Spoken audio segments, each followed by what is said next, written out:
It is spooky snack time once more, and I am one half of your host collective. I am Nash. And I am Tiff, the other half. And welcome to You Totally Made That Up, a bi-weekly history podcast about the craziest supernatural, paranormal, spooky, creepy, downright weird tales from around the globe. You know, the kind of stories that make you think someone must have totally made them up. And our criteria is that they have to be true in the sense that there has to be facts and names and dates, none of the whole the lore says or the legend goes. We want more than fairy tales, except for these. Spooky snacks are the exception. They will come sandwiched in between the main eps because they're mini eps, and they come from the listeners, your local creepy stories. And so in that respect, we don't care if it's folklore. And we also want your personal stories or family stories. We've had incredibly good ones come through so far, and keep them coming. Yeah, special shout out to Ohio because you've been a hefty supplier over there. I know that there are plenty of states with some craziness going on. So, guys, give us the goods. Europe, I know you're listening. Where else do we have listeners? Australia, down under. Come on. Australia's got to have some. Even if it's like about creepy animals, it's fine. It doesn't necessarily have to be of a paranormal nature. Like, we just want weird. Mhm. Weird is fine. So if you hang out a moment after we say goodbye, you're going to hear an outro that tells you all of our social medias and how to get in touch with us. And please do. Reviews on iTunes are great, and that is something that lots of people look at, to be sure. But we just really love interacting with y'all. So write us and tell us what's up with you, the stuff that's creeped you out. Yeah, we're ready. We're waiting. Now, today's topic is an adventure that Tiff went on involving Wendigos. And for whatever reason, I've seen this creature pop up on several other podcast eps for October. And I only bring that up to say that this has been in the works for quite a while. Tiff actually discovered her destination for the adventure last year, right? 3 years ago. Yeah, it's been on my mind. It's been on my to-do list. And this is the perfect opportunity. Exactly. Well, and my point is, we've talked about this without revealing the topic in past episodes. We've talked about her adventure, and this had to be planned. Tickets had to be bought. You had two friends go with you, so of course that part also had to be planned ahead of time. So anyway, just wanted to make sure that got clear right off the bat that we aren't copying other podcasts or whatever. We've wanted this for a while. Mm-hmm. Yeah, it's just, it's one of those creatures. It's that time of year. So, I mean, I get it, but I promise that this adventure was thought out and planned and executed, and I've been anxious to talk about it and record the whole thing. And speaking of other podcasts, before we get rolling, I just wanted to give a few shout outs real quick to a couple podcasts who have been incredibly supportive and kind and communicative. And they are just really cool people. And I'll make a note to myself actually to put links to their Twitter and Instagram on those posts when I post the notice that this episode is out on those platforms. So you guys can just click and go to them and see if their content interests you. And I have to say that all of them have great names. First off, Undercover Coven, whose tagline is a podcast about the dark side of humankind. So you got creepy stuff there. And then Probably Improbable, who, as you may have guessed at the title, they tell nutty stories. And I love their tagline. It's a discouraged artist and discouraged actress tell each other about things that aren't real. So very much in our vein. If you like us, you'll like them. Then there's Les Represent. That's Lez Represent. I'm not mispronouncing the French Les, L-E-S. It's Les. And their description is, quote, a podcast about female identifying queers. Let's have a conversation, because who better represents you than you? And that's what she does. She has on interesting guests, and they have wonderful conversations. And she's an incredibly, incredibly cool and nice person. I've very much enjoyed our conversations. And I would be remiss if I didn't mention Wicked Thoughts, and their description gets right to the point. Murder, cult, death, crazy stuff. Just right to the point. They kindly instigated a raid on Twitter, which is, to my understanding, means people are to go and follow us and hopefully listen. So that was a nice surprise. And we did indeed see a nice little pop up in our listens and downloads. So thank you to those guys. Appreciate it. Thank you. And lastly, I wanted to acknowledge a podcast called Two Girls on a Bench. And I'll tell you why. It's a great one. Their jam is, quote, two frustrated writers with no time to write. How to Procrastinate Now, a podcast. Which I thought that was, again, everybody sums up theirs much nicer than we do. And they were winners of a 2018 Podcast Award for Comedy, and they have a tremendous following. And I bring that up because let me tell you, they consistently retweet our episode posts. And I have no doubt we've acquired new listeners thanks to them. And I'm not bringing them up to be like, oh, Nash and Tiff are kissing a big podcast ass. It's because that seems to be a rarity. The really successful podcasts retweeting episode posts of smaller podcasts. And like I say, they consistently do that for us. And I notice that they do it for others too, which I just think that goes to their character that they want to pay for the success that they've had, you know? Mhm. I hope they get acknowledged for that. And if not, well, there you go. We're acknowledging you, two girls on a bench. What's up? All right. So, Wendigos. Now, we've got some stories for this and more in depth stuff saved up for an actual episode. And I promise, since it has saturated the market so much lately, it'll be a while off. we'll. We will not schedule it for a while, but we just want to give you the quick and dirty on this creature so that it properly sets the scene for Tiff's adventure. So here's the deal. Several places I've looked at attribute the legend of this creature to a handful of different Native American and or First Nations tribes. Terminology is dependent on where you live. And so I hesitate to say which specifically until I do further digging for an actual episode. So just keep that in mind. It also has different spellings, which means slightly different pronunciations from what I've seen, but we're sticking with Wendigo. And Tiff and I actually talked about this before the episode. We both dislike Wendigo because it makes us think of dingoes. The dingo ate my baby. Speaking of Australian creepy animals, so that's we don't care for that, and so don't add us, even if you personally believe or have proof that that's the correct pronunciation. I apologize, but it ain't gonna happen here. I'm gonna stick two videos and show notes for you. The one that's my source for these factoids I'm about to give you, and another one by the same channel that is just this adorable animated short about one tribal community's version of the legend. Because that's the thing. There's different versions of it depending on the tribe, but it boils down to some common elements, the primary of which is that this thing eats humans. And technically, it's cannibalism because the creatures were once human. Whether the person is possessed by a demonesque entity that makes them do this, again, depends on the community in which you find yourself. But many of the stories say that the creature was once human and that the change was prompted by them eating someone. And from what I can tell, it doesn't matter if it was a Hannibal Lecter situation where it's purposeful or whether it's a life or death situation and they've eaten someone who's died or they've killed someone with the express purpose of eating them in order to survive. The point is that this is a line that isn't supposed to be crossed. Having said that, like the guy talks about in this video I've linked you to, it was acknowledged, it seems, across the board that such situations could present themselves if you, for instance, went too far from home, far from your resources, and either couldn't find any food or couldn't cultivate any food, and also went to preparedness to have stocked appropriately for the hard winter months. Don't overeat, don't overfish and overhunt since there's not going to be enough for when it's cold, because this is a creature associated with Canada and mid-Northeast states like Minnesota and Wisconsin. And talking about being too far from home, he points out in the video that the native peoples were gradually being pushed further and further away from their homelands and having to get used to some new food sources and land that probably wasn't as easily cultivated. So it's a teaching myth at its core, a warning about consumption of resources and straying too far from family, because those things could turn you into a monster.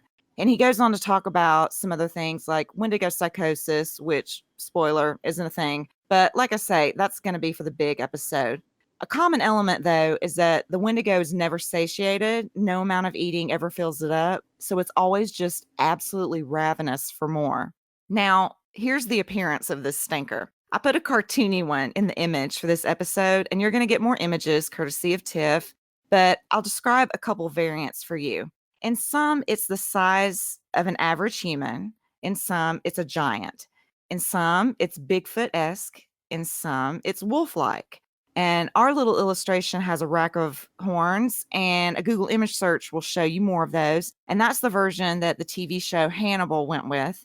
My personal favorite, though, are the ones that have Wendigos looking like humans, but just really emaciated, almost desiccated. And that's the version the TV show Supernatural went with. And I think that fits the legend better because of that whole never being able to get filled up aspect that I mentioned. So that's your very brief roundup on Wendigos, but it is not the end of this spooky snack. Oh no, because like we say, instead of a reader story, you're about to get a report from my lovely co host, who is from one of those states that I mentioned, Wisconsin. And so I'm going to turn it over so that you can hear about this little adventure. So I convinced two friends to join me on this adventure because I didn't want to go on this alone. I didn't know what I was getting into. And I figured that, if it would end up being terrible, at least I had people along there with me. I'm going to say it did not end up being terrible. It was actually quite a bit of fun. So we traveled to Manitowoc, Wisconsin, which is on the shoreline of Lake Michigan. And some of you who are not from Wisconsin or the area are sitting there thinking, why does that sound familiar? And it's probably because you binged Making a Murderer, which focused a lot on Manitowoc County during the Stephen Avery case. So there you go. Don't scratch your head any longer. You know what it's from. But we're not talking about that. We're talking about the Wendigo. So I stumbled across this festival a couple years ago because I read a headline that said, "Harmless or Satanic? Manitowoc Wendigo Fest draws protest from downtown business owner." So yeah, that drew me in. I needed to know what the heck is going on. Now, this area, basically you get north of Milwaukee, and you have this crazy mix, and I'm sure that this is the same for a lot of places, where every other billboard is either for a sex store or for God.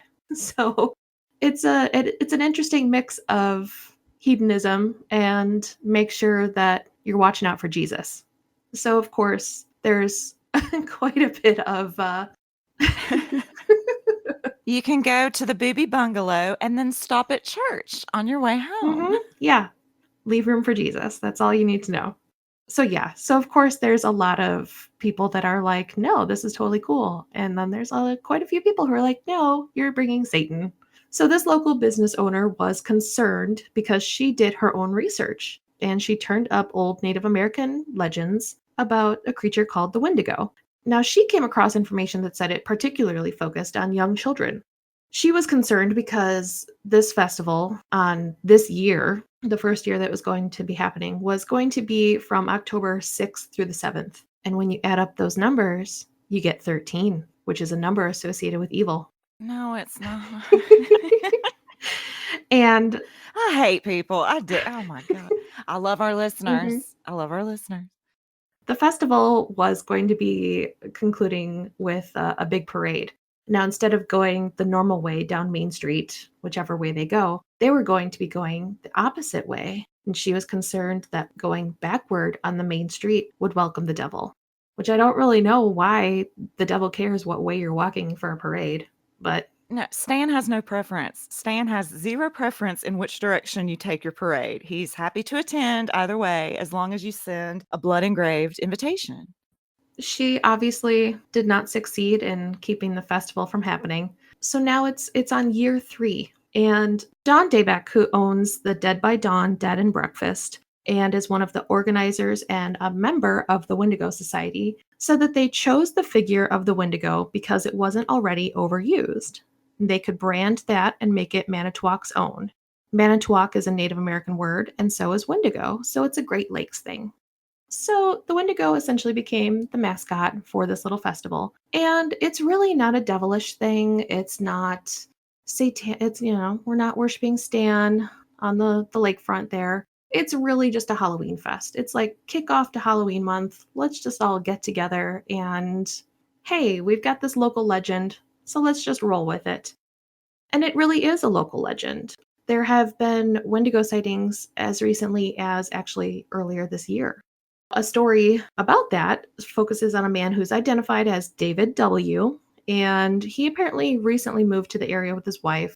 They are out in the woods, walking around and hunting. A few times while they were out there, they felt that something or someone was watching them, couldn't quite get the feeling to go away. And then finally, one day, they're out and they're hunting, and they saw what they thought was a large buck.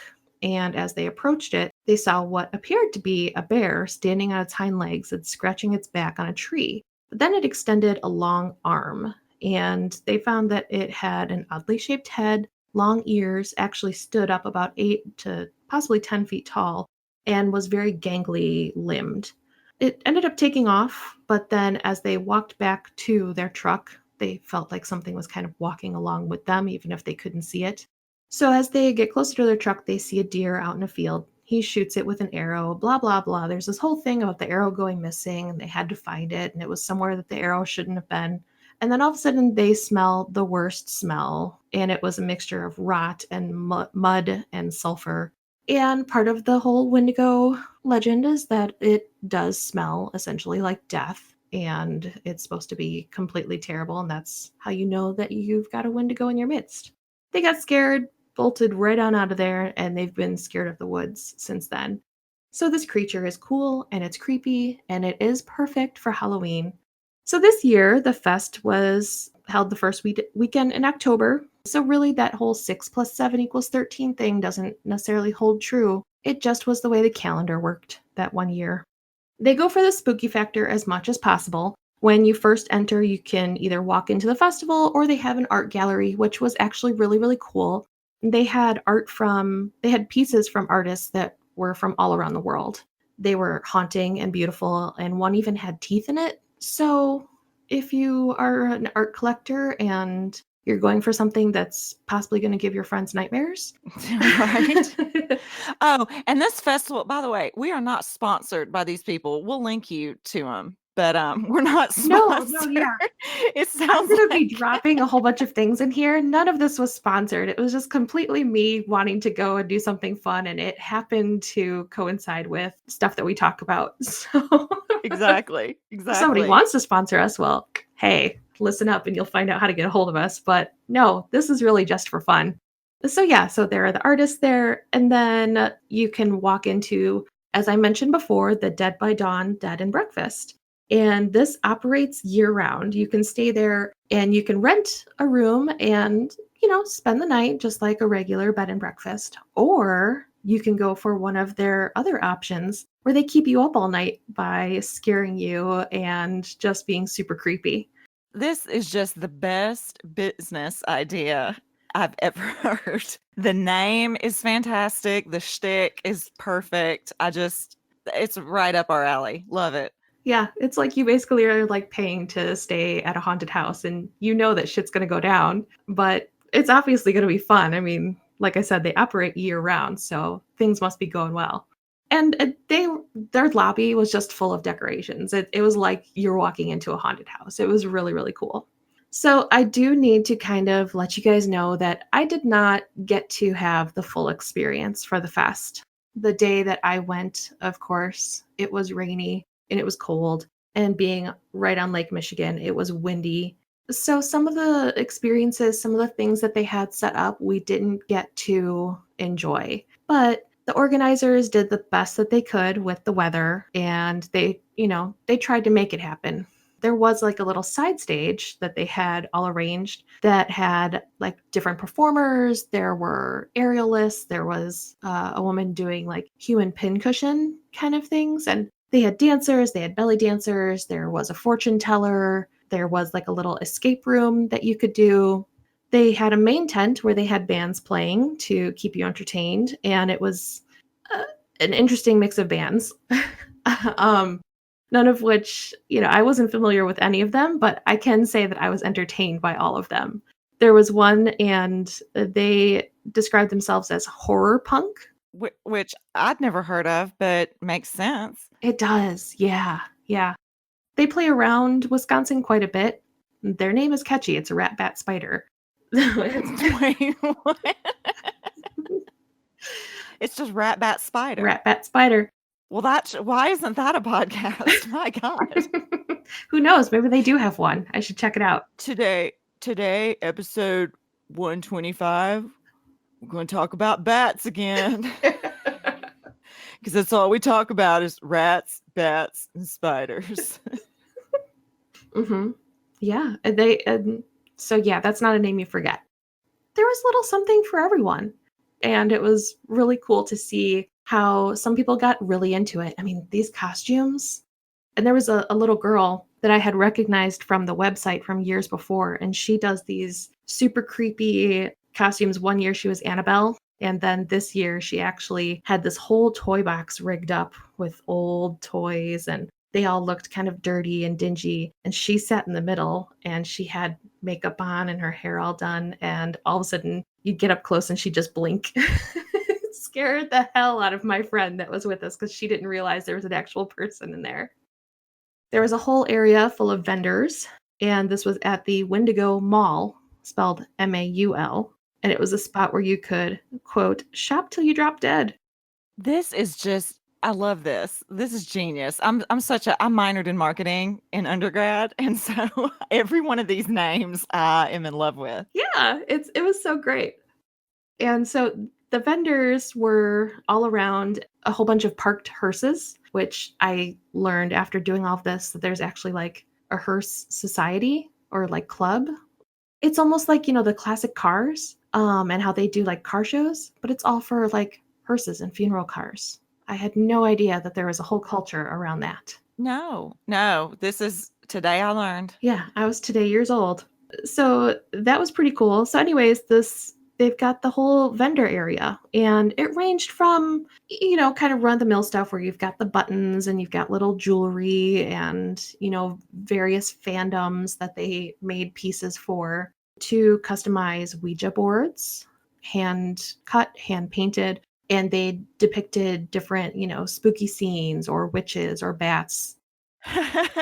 You're gonna say there was somebody there selling bats and No, but there was somebody that had antique funeral home items, like funeral parlor.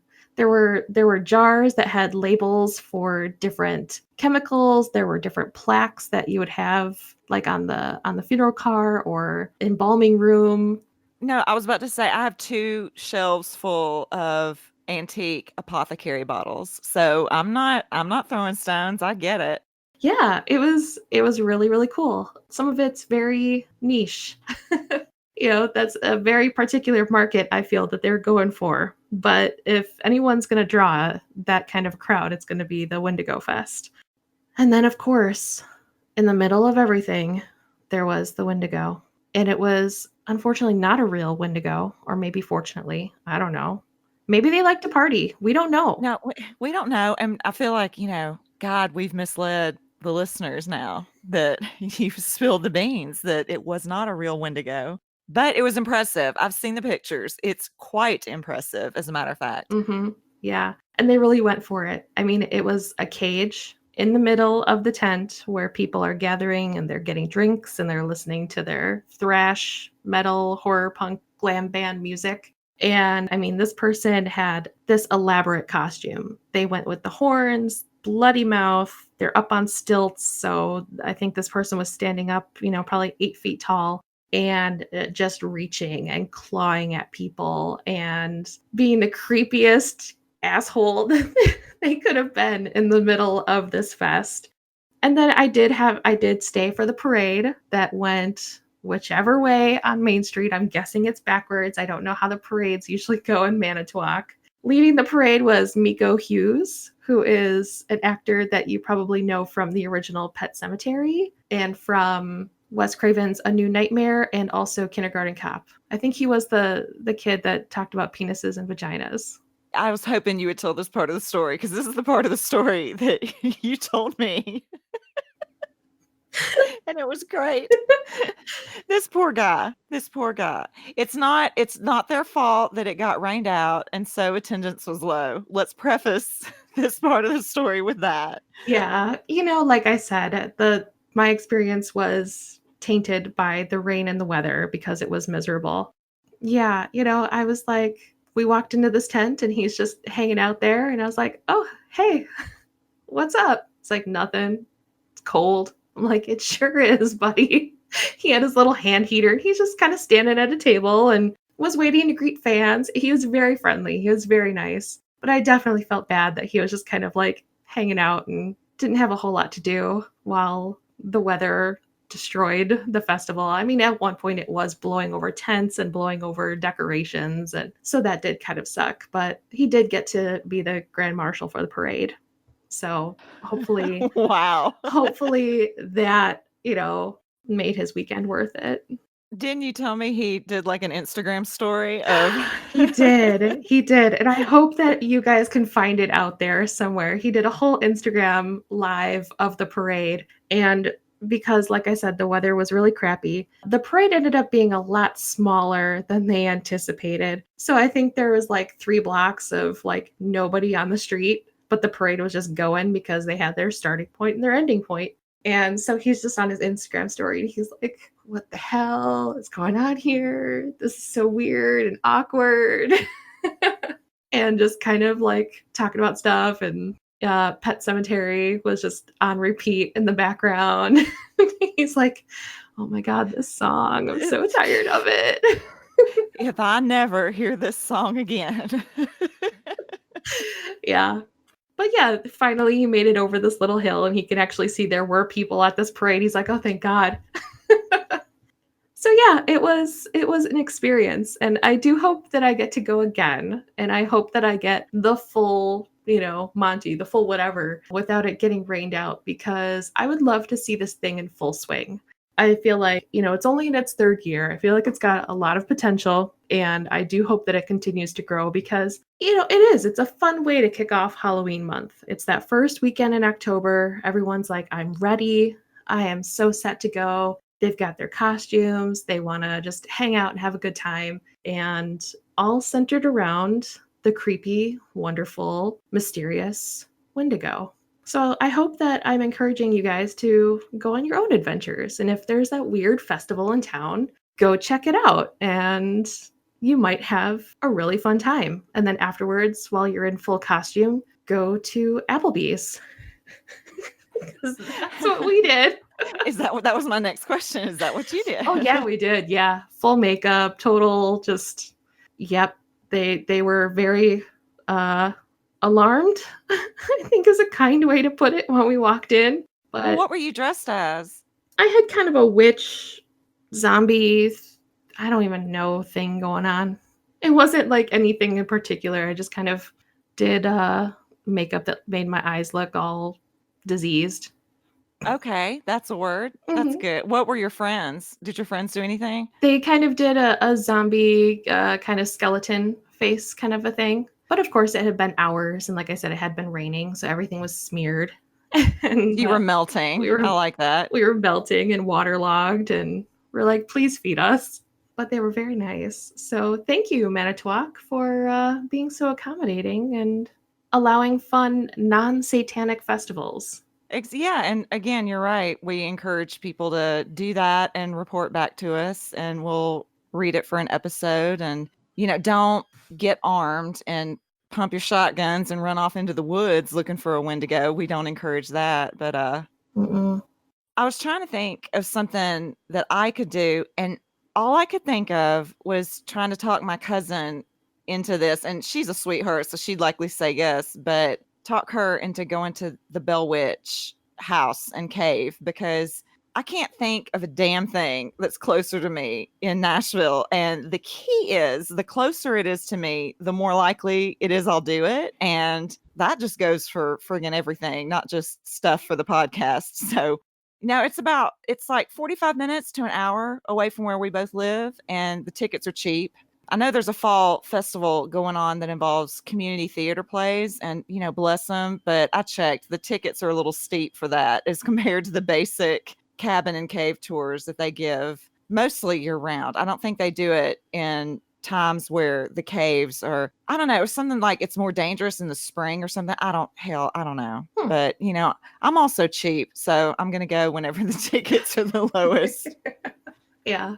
Well, I talked to a few people at the fest, and I came across something else that I'm hoping is going to be another adventure that I can report on that I hope that you guys are entertained by this. And that one's going to be in the Milwaukee area. So, yeah, stay tuned.